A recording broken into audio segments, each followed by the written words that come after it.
En nuestra sección, Conversaciones en el Museo, presentamos nuestra entrevista con el Dr. Enrique de Anda, escritor, catedrático y arquitecto. Por lo menos en mi generación todos conocíamos a Ramírez Vázquez por una razón o por la otra, porque había sido el autor de edificios emblemáticos como el museo, desde luego, los museos, el Estadio Azteca y porque fue presidente del Comité Olímpico. Ahí, yo creo que ahí muchísima gente supo quién era Ramírez Vázquez.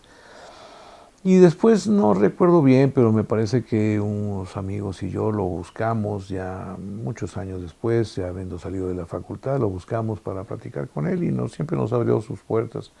Era ya un Ramírez Vázquez maduro, era un hombre ya, no era el joven impetuoso de los años 60 con todos estos proyectos grandiosos que hizo. Pero un hombre ya muy estable, un hombre ya muy asentado en su experiencia y en su madurez, y un hombre además muy generoso, muy generoso. Entonces, de ahí nació esta buena relación con él, y después yo la seguí cultivando durante muchísimos años. Y efectivamente alguna vez le propuse que por qué no teníamos un programa de encuentros y que yo le iba a grabar, y él estuvo de acuerdo, y le pasé una relación de los temas que me gustaría tratar, y que eran los temas emblemáticos, el CAPSE, los museos, los Juegos Olímpicos, su relación con el poder, con los presidentes, en fin.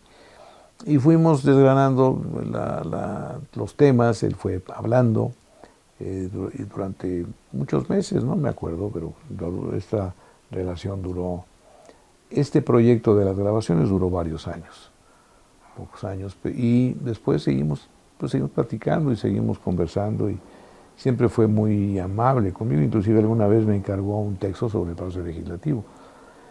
Íbamos a hacer de hecho se hizo todo el trabajo, toda la investigación y todo el texto, que no se alcanzó a publicar, pero él tenía intenciones de publicar el texto, que contenía una breve historia de los palacios legislativos, desde el primero en Apatzingán hasta el que él había diseñado, y pues eso quedó en archivo hace ya muchos años, no sé, 25 años, 30 años que me encargó ese texto, y él quedó muy satisfecho, quedó muy contento, le gustó.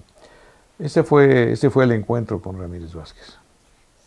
Tenía muchas citas, tenía muchas frases anecdóticas que él aplicaba constantemente y que nos las repetía, y que eran realmente resultado de su gran experiencia en su trabajo. Por ejemplo, decía que para él las segundas manos siempre eran de primera, es decir, los capitanes de sus grupos de trabajo siempre eran los mejores.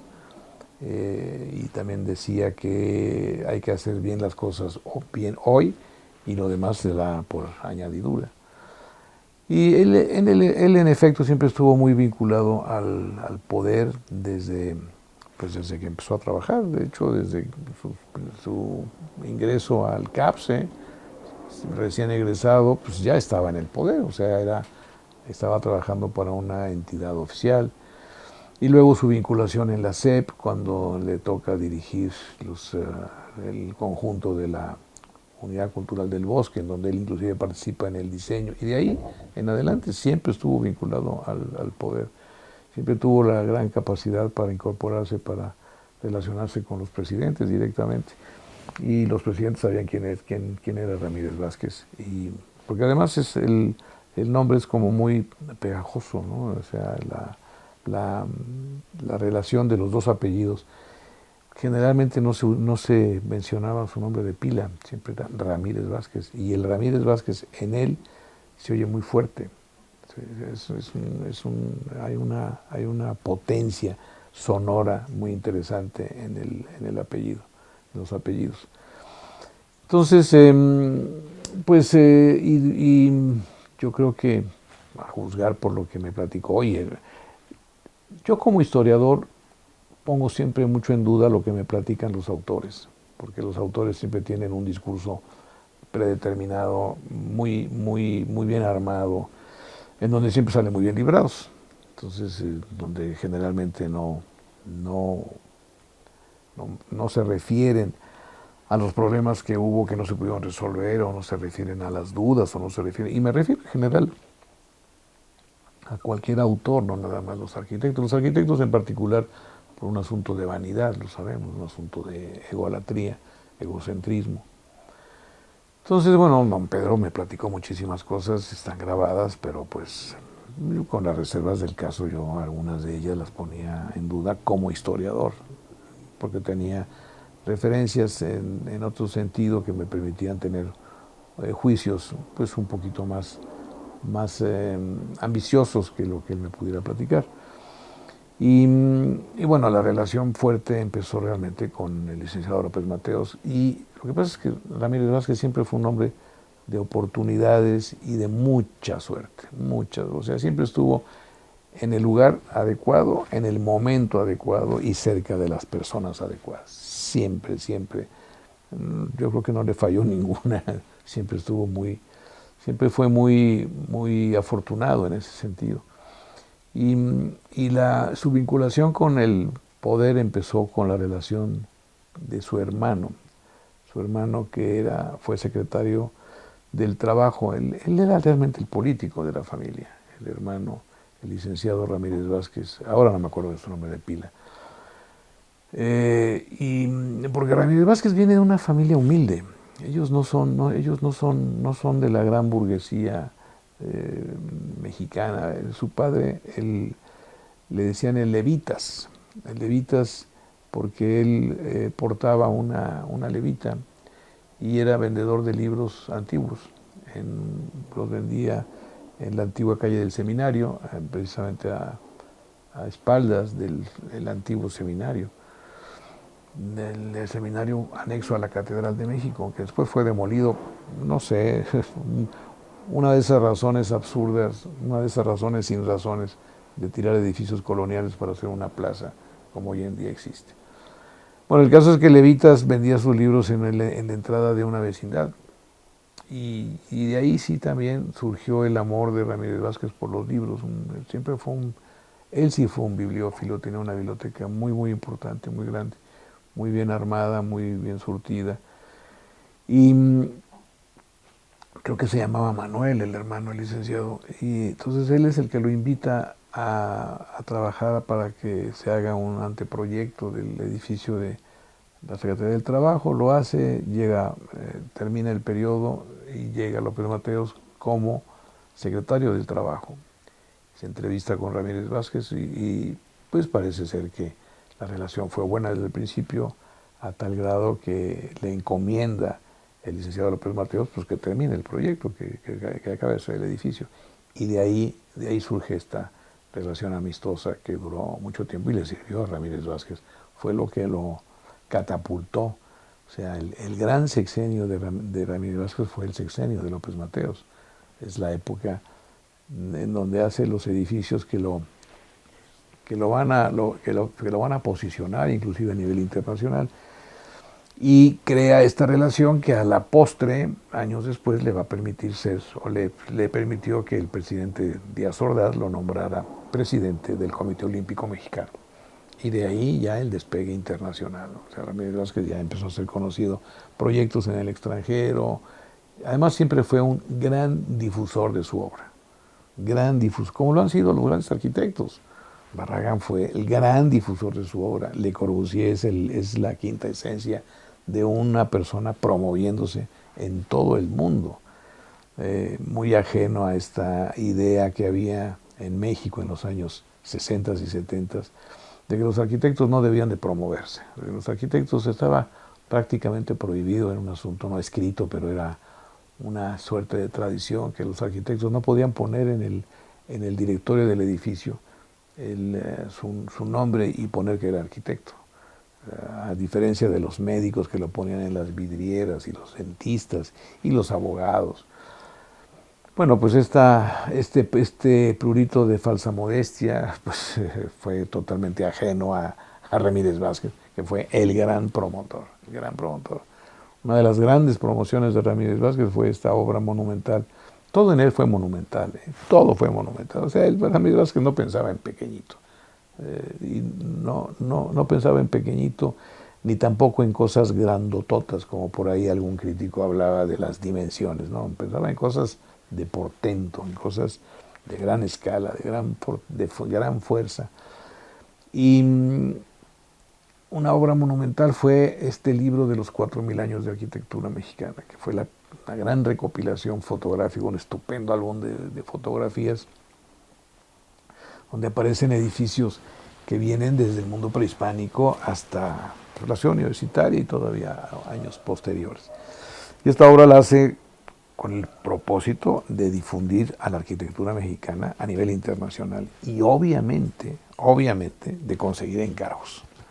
No sé en qué medida haya fructificado, no sé en qué medida hayan podido conseguir los arquitectos mexicanos encargos en el extranjero, pero esa fue la razón. Entonces, y además es una obra que historiográficamente siempre será citada, que además es una obra bellísima, es un libro muy bien hecho. Él fue autor de libros, no tanto porque los escribiera, sino por el gusto porque se le diseñaran los libros. Entonces era un hombre que disfrutaba muchísimo de la parte editorial. Y bueno, pues así se dio esa parte del trabajo. Esta sentencia que tú narras del hobby y demás, no la conozco. Pero bueno, lo que te puedo comentar es lo que te acabo de decir. Con López Portillo fue secretario de Obras Públicas. Fue cuando se dividió la antigua Secretaría de Comunicaciones y Transportes, y se hizo una Secretaría de Comunicaciones y una Secretaría de Asentamientos Humanos y Obras Públicas, que fue la que dirigió Ramírez Vázquez. Y este fue un paso también muy importante, porque realmente esto me lo comentó alguien enterado. Cuando son chismes digo son chismes, cuando son anécdotas digo son anécdotas, cuando digo hay una fuente respetable es que así es. Ramírez Vázquez quería realmente ser secretario de Educación Pública, y no se le dio esa posibilidad. Entonces, aceptó ser secretario de Asentamientos Humanos y Obras Públicas. Cuando le encargan la comisión, es la Secretaría de Obras Públicas, y él decide que ya es el momento de hablar de asentamientos humanos, ya no de urbanismo, sino del lugar donde vive la gente. Entonces hay un trabajo monumental. También ahí es la ley de asentamientos humanos, es el inicio de los planes de todas las estrategias de planificación en las ciudades de la República, de los controles para los crecimientos urbanos. Es una obra vastísima, muy importante, muy grande, que además relata el perfil y los intereses profesionales de Ramírez Vázquez, heredados de Carlos Lazo. Carlos Lazo es su maestro, es su mentor, es el que, o sea, siempre, volviendo a esto que te comentaba, Ramírez Vázquez siempre estuvo cerca de las personas claves, y una persona clave en su vida fue Carlos Lazo, y de Carlos Lazo, junto con José Luis Cuevas, que fue su otro maestro, aprendió el tema de la planificación, de la planeación, medir y pesar, organizar, definir para garantizar un buen futuro. Y eso tiene oportunidad de hacerlo en la SAOP, en la Secretaría de Asentamientos Humanos y Obras Públicas, cuando lanzan todo este programa nacional. Y bueno, pues ese es después el otro intento de mantenerse en activo en la función pública es cuando viene la candidatura para la senaduría, que es muy poco afortunada, no ganó. Mira, yo creo que todo esto tiene que ver con la invención del centro histórico. Es la época en que se inventa el concepto de centro histórico. Antes era el centro de la ciudad.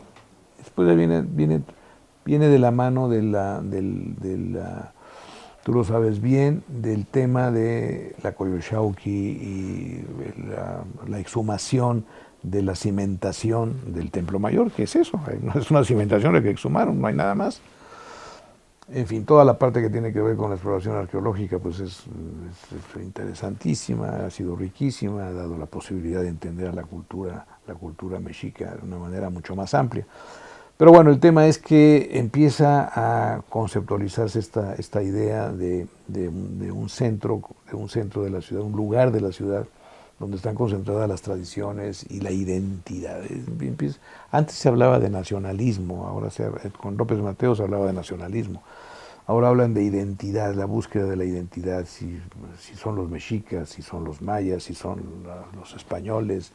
López Portillo apelaba mucho a este sincretismo español e indígena. Él mismo se asume como pues, sin el propósito de burlarse, porque no es mi intención, pero él se asume como un continuador, digamos, del trabajo de Quetzalcóatl.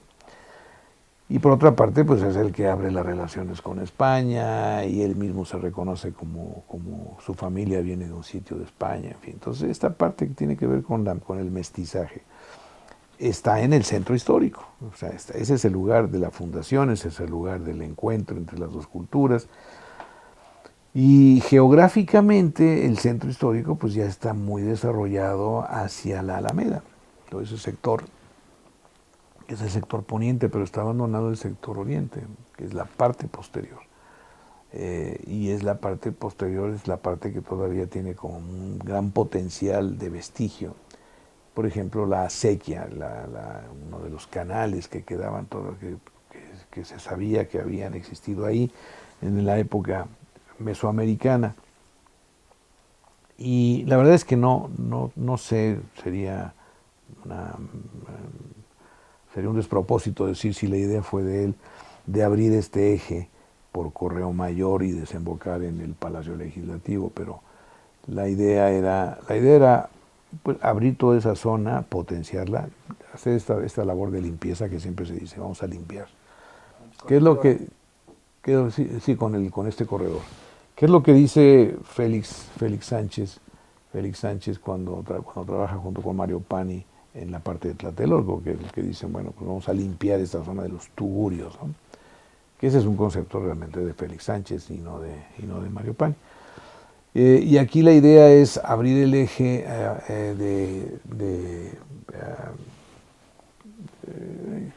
el nombre de la calle se me fue ahorita. En Corregidora, efectivamente.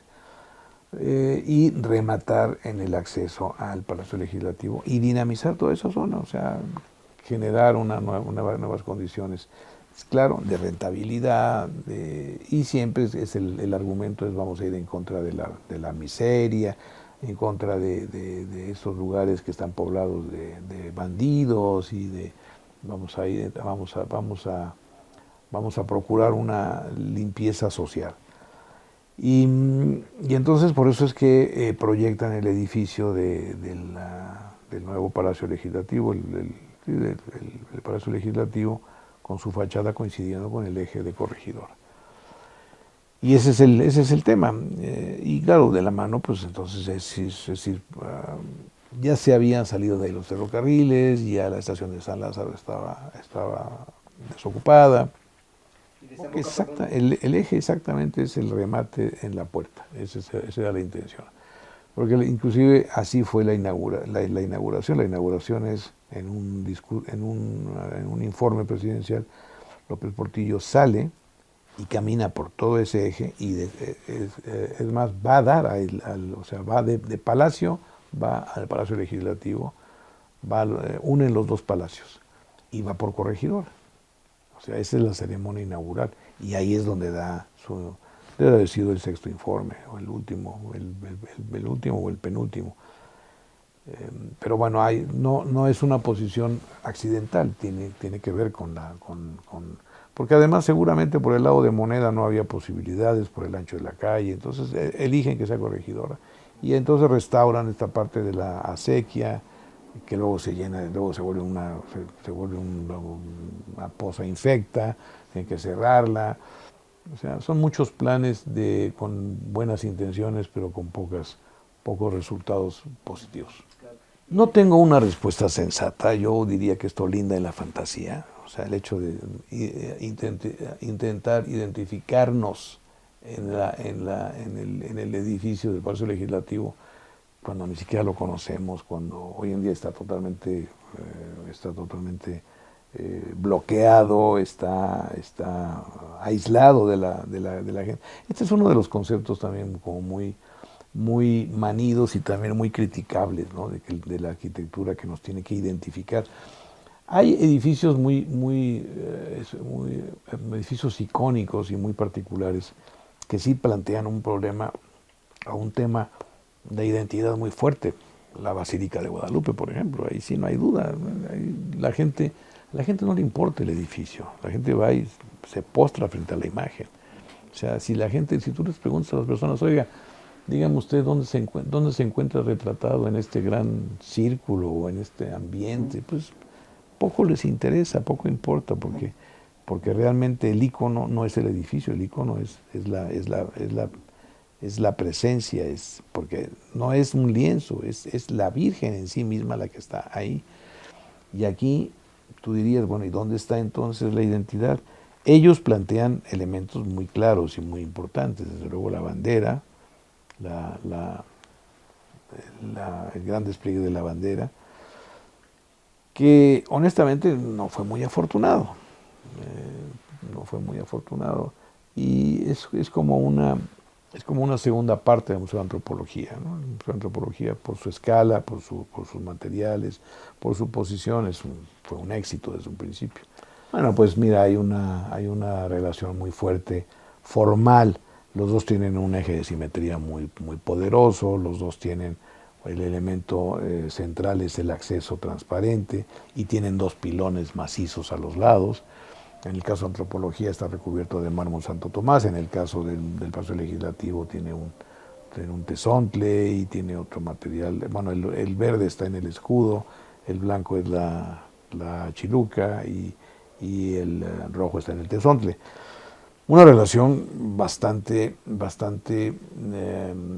como diría yo, bastante forzada, ¿no? Uno tiene que decir, bueno, ¿dónde está el verde? En el cobre, que ya se oxidó y entonces se ve así y demás. Una de las grandes diferencias es que en el Museo de Antropología entran todos. En el Palacio Legislativo entran los representantes de todos. Y el problema es en dónde están los representantes de todos. O sea, ahí los símbolos juegan en favor de la representación popular. Es como no se les olvide que ustedes son parte de toda esta gran tradición. Que, pues por un asunto también que tiene que ver con cultura, con información, con dar a conocer los elementos que es lo que ustedes están haciendo ahora, pues los diputados no, muy pocos seguramente se van a fijar en esos detalles, en esos elementos, pero pues la gran diferencia es esa, ¿no? El museo es un edificio popular y el Palacio Legislativo es un edificio exclusivo, un edificio que tiene una función muy importante, que representa el lugar donde se discute el destino de los mexicanos desde el punto de vista legal, pero al que no tienen acceso los mexicanos, a tal grado que hoy en día está totalmente cercado. Entonces los mexicanos, y además está cercado porque un grupo de mexicanos que adverso a la manera en cómo se iban a cabo las cosas en el palacio, pues decidió, bueno, desde aquella entrada a caballo de un personaje, no me acuerdo si era un líder sindical o qué sé yo, que entró a caballo. Se sintió aquel rey que entró a caballo en Santa María Mayor en Roma, no me acuerdo quién era, Felipe II, alguno de estos grandes personajes, que dijo: yo apoyo y les doy el dinero para el artesonado de oro siempre y cuando me permitan entrar a caballo. Y dijeron: ¿cómo no? Adelante. Y entró a caballo. Lo que te quería decir es que el Museo de Antropología es obra de un grupo de jóvenes arquitectos y artistas en plena potencia. Y el Palacio Legislativo es obra de un grupo de artistas y de arquitectos famosos.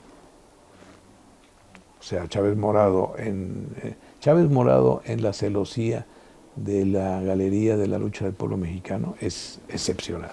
O sea, esa idea de haber creado esa cortina calada, obviamente calada, donde pasa la luz a través de las figuras y que realmente nunca cercenan la dinámica del espacio. Ese edificio, en ese lobby, en ese vestíbulo, no tiene un bloqueo de espacio. O sea, se abre hacia el jardín, aunque esté cerrada la celosía. Esa es una hazaña de diseño que siempre me ha parecido formidable. Y luego pues lo tienes en el gran pilar de la fuente, ¿no? Con toda esa simbología.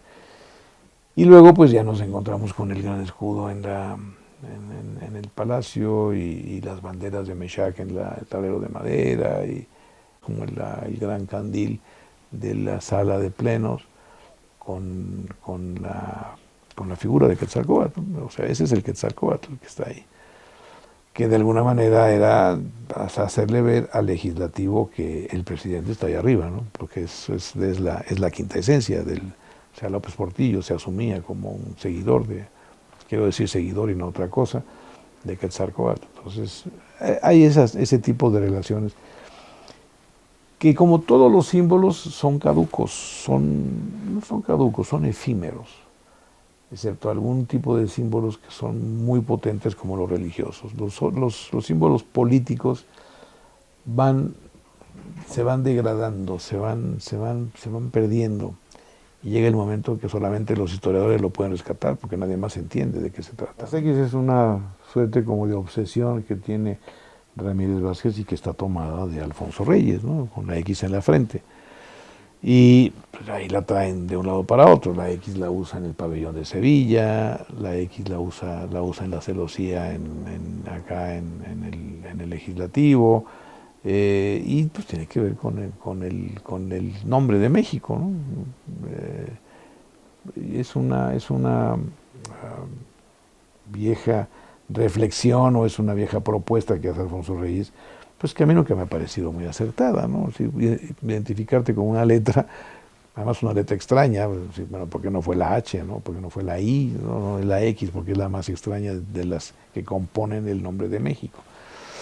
Pero bueno, ese es el tema. Y la monumentalidad, yo te repito, la escala con la que trabajaba Ramírez Vázquez siempre fue de monumentalidad. Y ahí también es un asunto estratégico, porque cuando hace el diseño del palacio, y el presidente es López Portillo es un presidente de monumentalidades.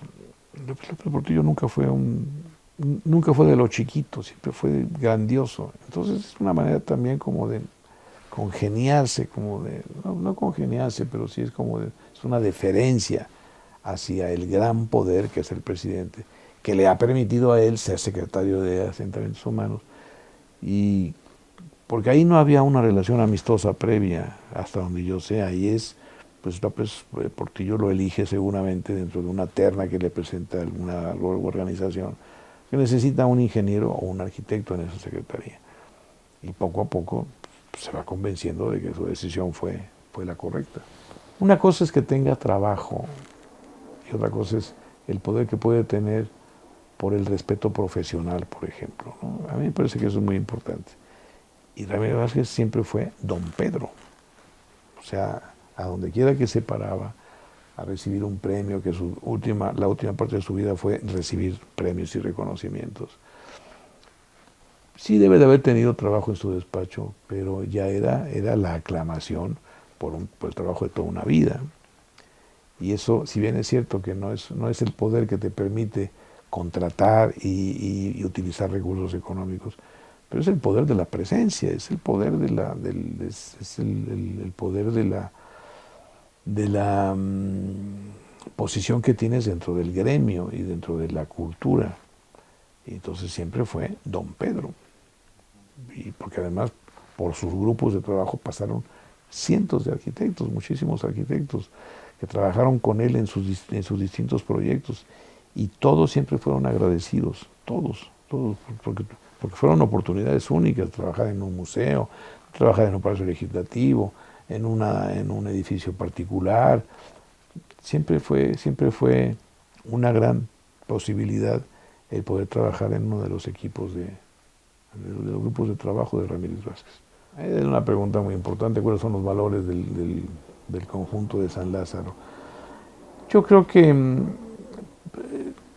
indiscutiblemente es una apología a la monumentalidad, y eso corresponde también a una etapa histórica en la cultura mexicana, una etapa histórica donde la monumentalidad era algo inherente a la arquitectura del poder.